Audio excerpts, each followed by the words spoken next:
Upgrading a drive-thru with modern digital screens forces an immediate operational dilemma. You know dynamic menus drive larger ticket sizes, but the upfront cost of true outdoor-rated hardware usually induces instant sticker shock. When confronted with those enterprise-grade price tags, the temptation is to cut corners. Operators try to save thousands in their initial budget by purchasing standard, off-the-shelf indoor televisions and placing them outside in an enclosure. That indoor screen might look fantastic in a dimly lit showroom, but the moment the clock hits 10 a.m. and peak daylight strikes the drive-thru lane, the screen washes out completely. It turns into a dark, highly reflective surface, a black mirror. An unreadable menu immediately breaks your operational flow. Customers squint, they hesitate, and they take much longer to order. The drive-thru line backs up, wait times spike, and eventually, frustrated drivers at the back of the line simply pull out and drive away. This chart compares that initial cost discrepancy. You see a small, defined upfront cost for standard TVs, but next to it, the bar representing 5-year hidden costs extends massively.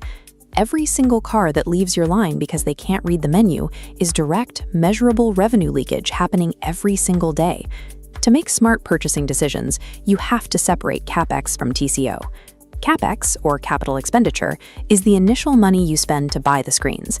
TCO is your total cost of ownership, the full, long-term cost of running that hardware, including maintenance, replacements, and the daily revenue loss to poor performance. We are going to map out the exact technical specifications required for a screen to actually survive direct sunlight. Then we will walk through the objective financial frameworks you can use to calculate if that hardware investment will yield a positive return for your specific location. A screen that nobody can read is a wasted asset that actively repels paying customers. It acts as a liability that costs more than buying nothing at all. Fixing this visibility problem comes down to understanding a single technical measurement. That term is nits. A nit is simply the standard unit of measurement used to quantify how bright a display screen is. Looking at this vertical scale, we establish a baseline. An indoor television outputs 400 nits. A smartphone outputs 1,000 nits. For a screen to remain visible fighting the sun, you must cross the 3,000 nit threshold. It's a completely different class of hardware. Poor visibility is only the first failure point. Because indoor displays lack specialized thermal management, direct solar radiation literally bakes the internal components and shortens the hardware's lifespan. Because those screens are failing prematurely, you enter a cycle of recurring hidden costs. You are paying out of pocket to buy replacement screens, and you are paying the hourly labor rates for technicians to rip out the dead units and install the new ones, over and over again. You also have to navigate deceptive marketing specifications. Vendors will frequently advertise 700 nit indoor screens as high-brightness displays, using a metric called peak brightness to make the hardware seem more capable than it actually is. Peak brightness is an artificial metric. It represents a flash of brightness the screen can only hit for a fraction of a second. To run a drive-thru, you require sustained all-day brightness, where the screen holds its maximum output from sunrise to sunset without overheating. When you rely on deceptive marketing specs or try to force cheap hardware into harsh environments, the math turns against you immediately. Your daily sales drop because the menus are unreadable, and your operational costs balloon from constant hardware replacements, erasing your long-term profitability. Avoiding those hardware failures requires a shift in how you evaluate the purchase.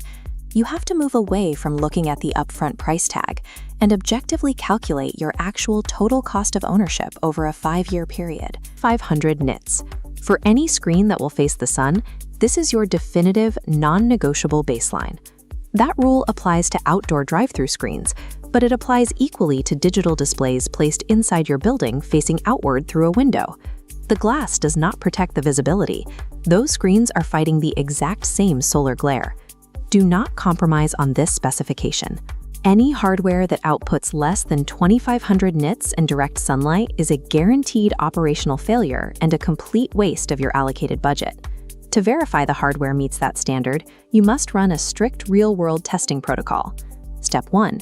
Demand the vendor provide a physical on-site demo at your specific property. Do not rely entirely on the spec sheet. Step 2. Time the visual test perfectly. You must schedule the demonstration for midday, evaluating the screen's performance when the overhead sun glare is at its absolute worst. Step 3. Conduct your visibility test from the physical driver's seat of a car. You need to view the screen from the exact angle and distance your actual customers will experience in the drive-thru lane. Step 4. Protect the investment legally. Before you sign the purchase order, demand that the vendor's guarantee of sustained all-day brightness is explicitly written into your contract. Even when the hardware successfully passes the midday test, remember your operational constraint. Your digital content must be clean and legible enough to be fully understood in the 5 seconds you hold a driver's attention. It all circles back to this core reality of digital signage. A display you can't read is infinitely worse than a display you didn't buy. Securing that 2500 nit baseline, validating the hardware in the real world, and proving out the 5-year total cost of ownership is the exact process that transforms a risky hardware gamble into a guaranteed long-term revenue driver.